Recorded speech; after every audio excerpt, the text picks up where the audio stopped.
Hello students, જય સ્વામિનારાયણ બધાને. સહજાનંદ વિદ્યાલય તરફથી ચાલતા ઓનલાઈન વિડીયો લેક્ચરમાં આપણે ધોરણ 11નું ચેપ્ટર 6નો અભ્યાસ કરીએ છીએ.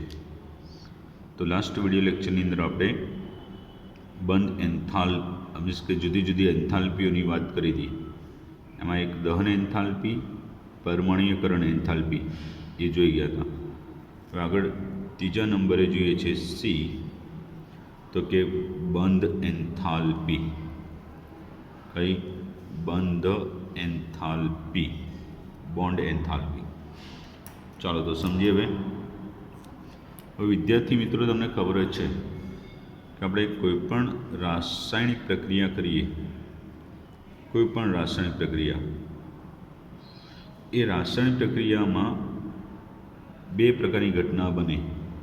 એક રાસાયણિક બંધની રચના અને બીજું રાસાયણિક બંધને તોડવાની. કોઈ પણ રાસાયણિક પ્રક્રિયા છે એમાં બે પ્રકારની ઘટના બને છે. એક રાસાયણિક બંધ છે એની રચના, બરાબર, અને બીજું છે તો કે રાસાયણિક બંધ છે એ રાસાયણિક બંધને તોડવાની. આ બે ઘટનાઓ થાય છે. સમજ્યા? હવે બંધ તોડવા માટે કોઈ પણ રાસાયણિક બંધ છે, એ બંધ એટલે એક પ્રકારનું આકર્ષણ. એ બંધને તોડવા માટે ઊર્જાની જરૂર પડે. ઊર્જાની જરૂર પડે. જ્યારે બંધ રચવા એટલે કે બંધ બને ત્યારે ઊર્જા મુક્ત થાય છે. ઊર્જા મુક્ત થાય છે, બરાબર. આ ખ્યાલ હોવો જોઈએ કે બંધ તોડવા માટે ઊર્જાની જરૂર પડે, કે એમાં આકર્ષણ હોય એને નાબૂદ કરી અને પરમાણુને મુક્ત કરવા માટે ઊર્જા આપવી પડે. અને જ્યારે બંધ રચાય છે ત્યારે સ્થાયી બનવા માટે પોતાનામાંથી ઊર્જાનો ઘટાડો કરવા માટે એ ઊર્જાને મુક્ત કરે છે, બરાબર. એટલે ઊર્જા મુક્ત થાય છે. તો પ્રક્રિયા છે એ પ્રક્રિયાની ઉષ્માને, કોઈ બી પ્રક્રિયા હોય એ પ્રક્રિયાની જે કંઈ ઉષ્મા હોય એ ઉષ્માને રાસાયણિક બંધ બનવા અને તૂટવા સાથે સાંકળીને ગણી શકીએ છીએ. કોઈપણ પ્રક્રિયા છે એ પ્રક્રિયાની ઉષ્માને કઈ રીતે? કે રાસાયણિક બંધ બનવા અને બીજું કઈ રીતે? તો કે રાસાયણિક બંધ તૂટવા ની સાથે સાંકળીને એને ગણી શકીએ છીએ. કોને? પ્રક્રિયાની ઉષ્માને. તો રાસાયણિક બંધ સાથે સંકળાયેલ એન્થાલ્પી ફેરફાર, આ જે રાસાયણિક બંધ છે એ રાસાયણિક બંધ સાથે સંકળાયેલ એન્થાલ્પી ફેરફાર છે એ ફેરફારને બે પર્યાયોમાં ઉષ્માગતિશાસ્ત્રમાં ઉપયોગમાં લેવાય છે. ઉષ્માગતિશાસ્ત્રમાં ઉપયોગમાં લેવાય છે બે પર્યાયમાં. નંબર 1 છે તો કે એની બંધ વિયોજન એન્થાલ્પી, અને નંબર 2 છે તો કે સરેરાશ બંધ એન્થાલ્પી. સરેરાશ બંધ એન્થાલ્પી. આમ બે પર્યાયોમાં આપણે એ સમજીશું અથવા શીખીશું, બરાબર. તો ચાલો એમાં પહેલું આપણે જોઈએ તો કે આ બંને પર્યાયો એ કોના માટે? આ બંને પર્યાયો એટલે આ બંને સમજૂતી દ્વિપરમાણવીય અણુ અથવા તો કે બહુપરમાણવીય અણુ અને બહુપરમાણવીય અણુ એના સંદર્ભમાં આપણે સમજીશું, બરાબર. તો ચાલો પહેલાં દ્વિપરમાણવીય અણુ છે એના સંદર્ભમાં વાત કરીએ. કોના? દ્વિપરમાણવીય અણુ છે એના સંદર્ભમાં. તો ડાયહાઇડ્રોજનની પ્રક્રિયા છે એને ધ્યાનમાં લઈએ तो 1 मोल डायहाइड्रोजन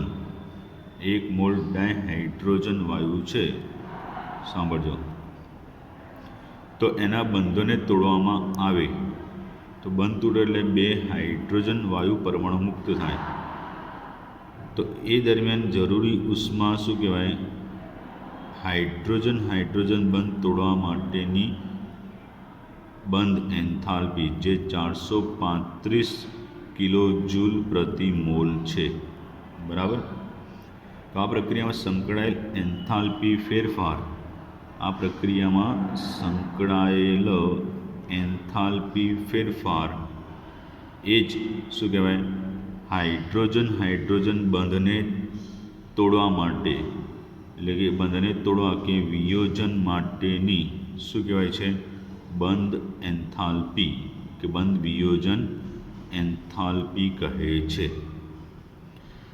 બરાબર આ સમજી લેજો તો બંધ વિયોજન એન્થાલ્પી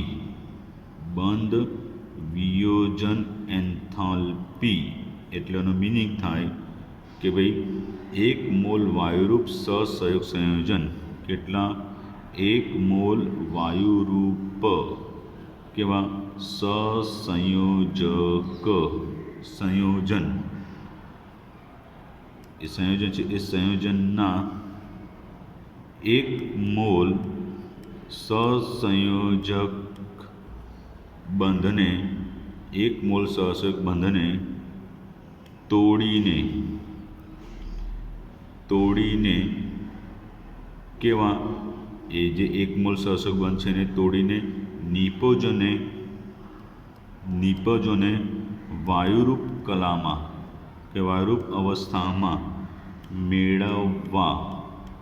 મેળવવા માટે તે દરમિયાન થતો એન્થાલ્પી ફેરફાર રિપીટ 1 મોલ વાયુરૂપ સંયોજનના 1 મોલ સહસંયોજક બંધને તોડીને નિપજોને વાયુરૂપ અવસ્થામાં મેળવવા માટે તે દરમિયાન થતો એન્થાલ્પી ફેરફાર તો અહીં આપણે નોંધીશું કે ડાયહાઇડ્રોજનની જે પરમાણુકરણ એન્થાલ્પી જેટલી જ છે બરાબર તે ડાયહાઇડ્રોજન વાયુ માટેની જે પરમાણુકરણ એન્થાલ્પી છે એટલી જ એની શું છે બંધ વિયોજન એન્થાલ્પી છે જે આગળના ટોપિકમાં આવી ગયું એટલે દ્વિપરમાણુ અણુ માટે જે પરમાણુકરણ એન્થાલ્પી હોય એ જ બંધ વિયોજન એન્થાલ્પી થાય છે તો આ બધા દ્વિપરમાણુ અણુ માટે આ બાબત છે એ બધા દ્વિપરમાણવીય અણુ માટે સાચું છે સમજ્યા તો જેમ કે Cl2 ગેસ તો ઇટ gives 2Cl ગેસ તો એની બંધ વિયોજન એન્થાલ્પી એ જ એની શું થશે પરમાણુકરણ એન્થાલ્પી 242 કિલોજૂલ પ્રતિ મોલ એવી રીતે O2 gas it gives 2O gas તો delta O double bond OH તો એ કેટલી છે 428 કિલોજૂલ પ્રતિ મોલ છે બરાબર 1 મિનિટ હા તો આગળના ટોપિકમાં આગળ જોઈએ તો બહુપરમાણુય અણુની બાબતમાં હવે વાત કરીએ કોની બાબતમાં બહુપરમાણુય અણુ છે એની બાબતમાં બહુપરમાણુય અણુના સંદર્ભમાં જોઈએ તો હવે આપણે CH4 જેવા જે બહુપરમાણુય અણુ છે એ બહુપરમાણુય અણુ કેવો CH4 જેવો બહુપરમાણુય અણુ છે એને લઈની પરમાણુય પ્રક્રિયા માટે એકંદરે ઉષ્મા રાસાયણિક સમીકરણ નીચે પ્રમાણે આપી શકાય CH4 જે બહુપરમાણુય એક કાર્બન અને 4 હાઇડ્રોજનનો બહુપરમાણુય અણુ છે એને ધ્યાનમાં લઈએ તો એની જે ઉષ્મા રાસાયણિક સમીકરણ છે એનું ઉષ્મા રાસાયણિક સમીકરણ નીચે મુજબ થશે તો CH4 ગેસ it gives carbon gas plus 4H gas તો એને ડેલ્ટા AH 0 પરમાણુકરણ 1665 કિલો જૂલ પ્રતિ મોલ છે. તો આ એની પરમાણુકરણ એન્થાલ્પી થઈ. તો મિથેનના કેટલા 4 CH બનશે આ રીતે. આ મિથેન અણુમાં કેટલા 4 CH બનશે. એ ચારે CH બનશે એની બંધ લંબાઈની બાબતમાં અને ઉર્જાની બાબતમાં કેવા છે સરખા છે. જો કે દરેક વ્યક્તિગત CH બંધને તોડવા માટેની ઉર્જા અલગ અલગ થશે. ચારે બંધ છે એ ચારે બંધ લંબાઈની અને ઉર્જાની બાબતે સરખા છે, પણ દરેક કઈ બાબતમાં કીધું બંધ લંબાઈ અને ઉર્જાની બાબતે સમાન. પરંતુ દરેક અથવા વ્યક્તિગત CH બંધને તોડવાની ઉર્જા કેવી છે જુદી જુદી છે. કેવી છે જુદી જુદી છે. બરાબર. તો જો એના માટે આપણે વાત કરીએ કે CH4 ગેસ ઇટ ગિવ્સ CH3 ગેસ પ્લસ H ગેસ. લેગ બંધ એટલે CH3 રહે ને, તો એની ડેલ્ટા બંધ H એ પ્લસ 427 કિલો જૂલ પ્રતિ મોલ. હવે જેમ જેમ બંધ તૂટતા જશે એમ આકર્ષણ ઘટતું જાય એટલે ઉર્જા પણ ઘટતી જશે. તો CH3 ગેસ માટે CH2 ગેસ વત્તા H ગેસ, તો એની બંધ એન્થાલ્પી એ પ્લસ 439 કિલો જૂલ પ્રતિ મોલ થશે. બરાબર. ચલો એ રીતે CH2 gas it gives CH gas plus H gas, તો એની ડેલ્ટા બંધ H બરાબર એ પ્લસ 452 કિલો જૂલ પ્રતિ મોલ. એન્ડ CH ગેસ માટે C ગેસ વત્તા H ગેસ એની ડેલ્ટા બંધ H એ કેટલી પ્લસ 347. બરાબર. એટલે આ પ્રમાણેની તો આની આખી જે છે એ કેટલી છે 1665 કિલો જૂલ છે. તો આવા કિસ્સામાં CH બંધની સરેરાશ આ ચારેનો સરવાળો રૂપે ઉપરનું આ જે સમીકરણ છે આવી જશે. તો આવા કિસ્સામાં CH બંધ છે એની સરેરાશ બંધ એન્થાલ્પી તરીકે જો વાત કરવી હોય તો કેટલી થશે? એટલે આવા કિસ્સામાં આપણે એની સરેરાશ બંધ એન્થાલ્પીનો જ ઉપયોગ કરવો પડે. તો એ CH સરેરાશ બંધ એન્થાલ્પી જો ગણવી હોય તો ડેલ્ટા CH0 બરાબર 1/4 ડેલ્ટા AH0 ઓફ CH4. તો CH4ની જે પરમાણુકરણ એન્થાલ્પી છે એની સરેરાશ રીતે લેવી પડે તો 1/4 1665 એટલે કે 416 કિલો જૂલ પ્રતિ મોલ આવે. બરાબર. તો આ રીતે એની બહુ પરમાણુ અણુ બાબતમાં આપણે એની કેવી સરેરાશ બંધ એન્થાલ્પીને ધ્યાનમાં લેવી પડે. સમજ્યા? તો આ પ્રમાણે આપણે CH બંધની સરેરાશ બંધ એન્થાલ્પી ગણી શકાય. બરાબર. એટલે શું કરવું પડે કે આ બધા સમીકરણોનો સરવાળો કરી એટલે એમાં કયો નિયમ લાગુ પડ્યો? હેસના નિયમનો ઉપયોગ કરવો પડ્યો. બરાબર. તો કેટલાક બહુબંધ છે એની એન્થાલ્પીના મૂલ્યો આપણે એ બુકમાં કોષ્ટક પેજ નંબર છે 173 કોષ્ટકમાં આપેલા છે. યાદ નથી રાખવાના, ખાલી જોઈ લેવાના. એક્ઝામમાં તમને મૂલ્યો આપી દેશે. બરાબર. દાખલાઓની ગણતરી હોય ત્યારે એમાં આપી દેશે. એકે મૂલ્ય યાદ નથી રાખવાના. ઓકે. તો પ્રક્રિયા એન્થાલ્પી ઘણી ઉપયોગી રાશિ છે. આવી કોઈપણ પ્રક્રિયાની એન્થાલ્પી એ ઘણી ઉપયોગી રાશિ છે, કારણ કે તે જૂના બંધનું તૂટવું અને નવા બંધનું રચવું એમાંથી એ ઉદ્ભવે છે. કોઈ બી પ્રક્રિયા થાય એટલે જૂના બંધ તૂટે અને એમાંથી નવા બંધ રચાય. બરાબર. એ માટેની પ્રક્રિયા એન્થાલ્પી એ ઉપયોગી છે. સાંભળી લેજો. જો આપણે જુદી જુદી બંધ એન્થાલ્પી જાણતા હોઈએ તો વાયુમય કલામાંથી પ્રક્રિયા એન્થાલ્પીનું પ્રાકથન કરી શકીએ. એટલે આપણે જો કોઈ બી પ્રક્રિયામાં પ્રક્રિયા આપી દીધી હોય તો વાયુમય કલામાં એની જુદી જુદી બંધ એન્થાલ્પી આપી દીધી હોય તો આપણે પ્રક્રિયા એન્થાલ્પીનું પ્રાકથન કરી શકીએ. એટલે ટૂંકમાં બંધ એન્થાલ્પી આપી હોય તો એ બંધ એન્થાલ્પી પરથી આપણે એની પ્રક્રિયા એન્થાલ્પીનું પ્રાકથન કરી શકીએ, એટલે અનુમાન કે આગાહી કરી શકીએ છીએ. બરાબર.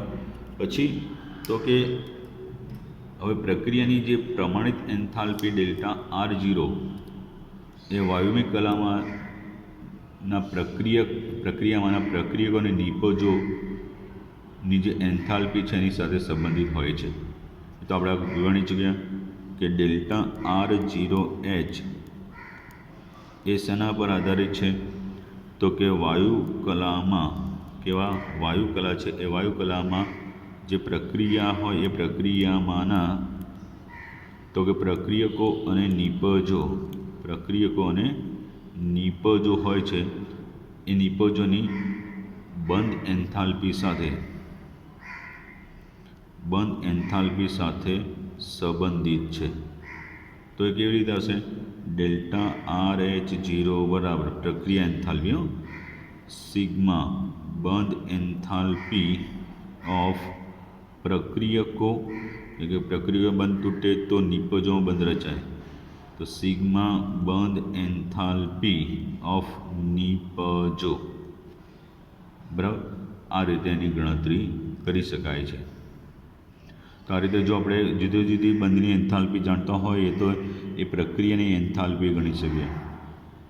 કોઈ પ્રક્રિયા એન્થાલ્પી આપી હોય અને જુદા જુદા બંધોની એન્થાલ્પી આપી હોય તેમાંથી કોઈ એક બંધની પણ બંધ એન્થાલ્પી ગણી શકાય છે. પણ હવે જો સર્જન એન્થાલ્પી હોય તો સર્જન એન્થાલ્પી માટે એનું સૂત્ર આ રીતે થશે: ડેલ્ટા RH0 ઇક્વલ ટુ, બરાબર, અથવા તો એફ પણ કહી શકો છો, ઇક્વલ ટુ સિગ્મા બંધ એન્થાલ્પી સિગ્મા અથવા ડેલ્ટા FH0 નિપજોના બંધ માઇનસ સિગ્મા ડેલ્ટા FH0 પ્રક્રિયકોના બંધ. તો એમાં આ રીતે એની ગણતરી થાય છે. બરાબર. તો આ રીતે આપણે શાની વાત કરી કે આપણે તો કે બંધ એન્થાલ્પી, આ બે સૂત્રો, આ પ્રક્રિયા એન્થાલ્પી માટે બંધ એન્થાલ્પી માઇનસ પ્રક્રિયકોની બંધ એન્થાલ્પી માઇનસ નિપજોની, સર્જન એન્થાલ્પી પરથી કરવું હોય તો નિપજોની બંધ એન્થાલ્પી માઇનસ પ્રક્રિયકોની બંધ એન્થાલ્પી. બરાબર. એટલે 1 થી 2 વિડીયો લેક્ચર જોશો અને એકવાર સમજી લખવાનું, એકવાર મોઢે લખવાનું, ચોક્કસ આવડી જાય. જય સ્વામિનારાયણ.